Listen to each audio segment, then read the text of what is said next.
দিছি আর আনা কত কোন কি মাছ? পুঁটি মাছ পাচ্ছে। সব পুঁটি মাছ? হ্যাঁ সব পুঁটি, সব পুঁটি। পাতা কোন সময়? পাচ্ছিলাম বেড়ে গেছে, শামুকও পাচ্ছে, ব্যাঙও পাচ্ছে। হ্যাঁ এসব কি মাছ দেখার জন্য সব দর্শক নাকি এই জায়গা? আমার দর্শক আছে, আমার আছে অনেকগুলি আছে। এইগুলো পাতা হবে? হ্যাঁ গুলি পাতমু। এই মেন চাচারা আছে। এই যে বোতল আছে দেখেন। বোতল কিভাবে পাতেন? এই বোতলের ভিতর খাবার দেবো, খাবার দিয়া পানির ভিতরে রাখা দেবো, দিলে চিংড়ি মাছের খাবার খাওয়ার জন্য ভিতরে যাবে। ও এই আছে, আটকা পড়ে যাবে আর বেরোতে পারবে না। এই বুদ্ধি আপনি কোন জায়গায় পাইছেন? আমি নেটেতে দেখে তাই করেছি, আমি এটা দেখছি আগে, দেখে তারপরে করছি। ওই যে নাটোর ওইদিকে চলন বিলের ওইদিকে পাতে দেখছি এরকম বোতল পাতে। হ্যাঁ বোতল পাতে, বড় বোতল পাতে, এর ভিতরে খাবার দিতে হয় বুঝছেন। কি খাবার দেবেন?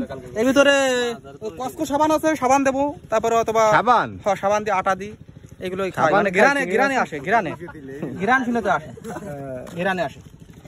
তাহলে পুঁটি মাছ সবই তো পুঁটি মাছ, খালি পুঁটি মাছ, সব পুঁটি। কি আর বোতল পুঁটি মাছ আমি তোমার করে দেই রাতে যাই না যাবো।